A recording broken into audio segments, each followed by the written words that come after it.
Շենգավիթի նախկին թաղապետ ՔՊԱ-կան Ռազմիկ Մկրտչյանը սեփական դիմումով աշխատանքից ազատվելուց 4 օր անց կալանավորվել է։ Քննչական կոմիտեն միայն գրավոր հարցմամբ հաստատեց կալանքի լուրը։ Կառույցից սակայն ոչ հերքում, ոչ էլ հաստատում են մամուլում շրջանառվող լուրերը, թե Մկրտչյանը իշխող կուսակցության Շենգավիթի տարածքային կառույցի ղեկավար Տիգրան Մակարյանին խմբով ծեծելու համար է 2 ամսով կալանավորվել։ Թեև քրեական գործը հարուցվել է մի խումբ անձանց մասնակցությամբ ֆիզիկական կամ հոգեկան ցավ պատճառելու հոդվածով, բայց կալանավորված է միայն Մկրտչյանը։ Կոմիտեից չեն հստակեցնում նաև, թե քանի մարդ է անցնում գործով, քանիսն ունի մեղադրյալի, տուժողի կամ կասկածյալի կարգավիճակ, ընդգծել են նախաքննական գաղտնիք է։ Այս թեմայով լուռ են նաև ՔՊԱ-կաններն ու հենց Շենգավիթի տարածքային կառույցի անդամները։ Նրանցից Հռիփսիմե Հունանյանը միայն հաստատեց, ծեծ եղել է։ Խնդիր է եղել թաղապետի եւ խորհրդի անդամների հետ, որի հետևանքով էլ այսպիսի իրավիճակ է ստեղծվել։ Ծեծ եղել է։ Եղել է, բայց չգիտեմ ինչ մասշտաբի,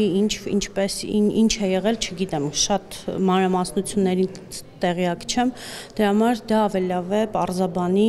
քննչական մարմինը։ Ենթադրաբար ծեծված Տիգրան Մակարյանը Շենգավիթի թաղապետարանի քաղաքաշինության բաժնում է աշխատել։ Ըստ հրապարակ օրաթերթի կոնֆլիկտը սկսվել է, երբ Մակարյանը հրաժարվել է թաղապետի հանձնարարած շինությունը քանդել, նշելով, թե սեփականատերն իր հարևանն է, ինչից հետո դիմում է գրել ու հեռացել։ Իսկ թաղապետը ըստ թերթի սկսել է խոչընդոտել Մակարյանի կազմակերպած կուսակցական հավաքները։ Ծեծկռտուքի պատճառ է դարձել այն, որ Մակարյանը Մկրտչյանի մտերիմներից մեկի մոտ հայհոյախառն խոսքեր է հնչեցրել նրա հասցեին, ինչից հետո վերջինիս խնդրանքով այդ մտերիմը Մակարյանին իր տուն է հրավիրել, որտեղ էլ ծեծել են նրան։ Հրապարակի տեղեկություններով դեպքից հետո Մակարյանի անվտանգությունն ապահովելու համար ոստիկանություն է հերթապահել նրա տան մոտ, որովհետև թաղապետն ասել է այսքանով չի ավարտելու։ Միջադեպ նստորաթերթի աղբյուրների քննարկվել է կուսակցությունում, նախկին թաղապետն էլ կալանավորվել է վարչապետի ցուցումով։ Քաղաքացիական պայմանագիր կուսակցության վարչության փոխնախագահ Վահագն Ալեքսանյանից հետաքրքրվեցինք։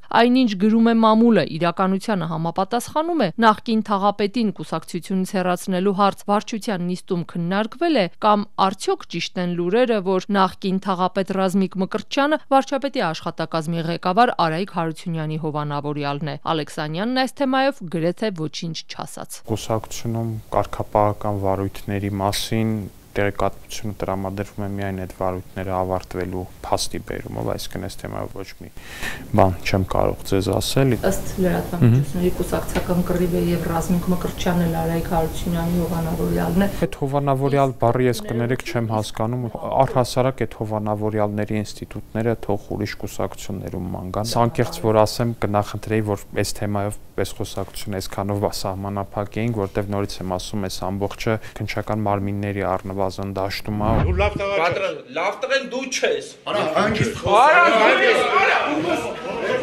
Ապրիլի վերջին էլ նոր-նորքի թաղապետ Տիգրան Տեր-Մարգարյանն էր տեսախցիկների առջև ծեծի ենթարկել ակտիվիստ Արթուր Չախոյանին։ Միջադեպին նախորդել էին մանկապարտեզներից մեկի ենթադրյալ կոռուպցիոն բացահայտումը, հեռախոսային երկկողմանի հայհոյախառն վեճն ու յոգուրտով ակցիան։ Թաղապետը միջադեպից միայն 20 օր անց հրաժարական տվեց ու հայտարարեց արարքի համար չի զղջում։ Քրեական գործ է հարուցվել, մեղադրանք է առաջադրվել 4 անձի, այդ թվում Տեր-Մարգարյանին, իսկ Չախոյանն ու մեկ ընդդիմադիր անդամ մեղադրվում են խուլիգանության համար։ Բոլորն էլ ազատության մեջ են։ Վահագն Ալեքսանյանից հետաքրքրվեցինք։ Տարօրինակ չէ, որ ուղիղ եթերում ընդդիմադիր ակտիվիստին ծեծի ենթարկած նախկին թաղապետն ազատության մեջ է, իսկ Շենգավիթի նախկին թաղապետը երկամսյա կալանքում։ Կալանքը կամ խափանման միջոցը առհասարակ որոշումա դատարանը հենվելով կամ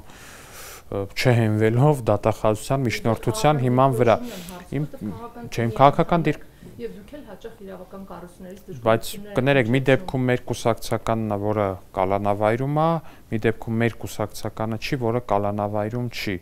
Այսինքն եթե հակառակ կլներ այդ ընդդիմադիր դաշտից մեղադրանքը կհասկանայի, բայց հիմա առհասարակ մեղադրանքը չեմ հասկանում։ Ենթադրյալ ծեծի ենթարկված Տիգրան Մակարյանը ողջ օրվա ընթացքում անպատասխան թողեց մեր զանգերը։ Առայժմ հայտնի չէ նաև թե ով է Շենգավիթի թաղապետի փաստաբանը։ Ռազմիկ Մկրտչյանն անազատության մեջ է արդեն 10 օր։ 2018-ի հեղափոխությունից հետո Շենգավիթի թաղապետ նշանակված ՔՊԱ-կան Ռազմիկ Մկրտչյանը հրաժարականի իր հրապարակային տեքստում թեև նշել էր, թե պաշտոնը թողնելու մտադրություն վաղուց է ունեցել, բայց պատճառները գրել էր անձնական են։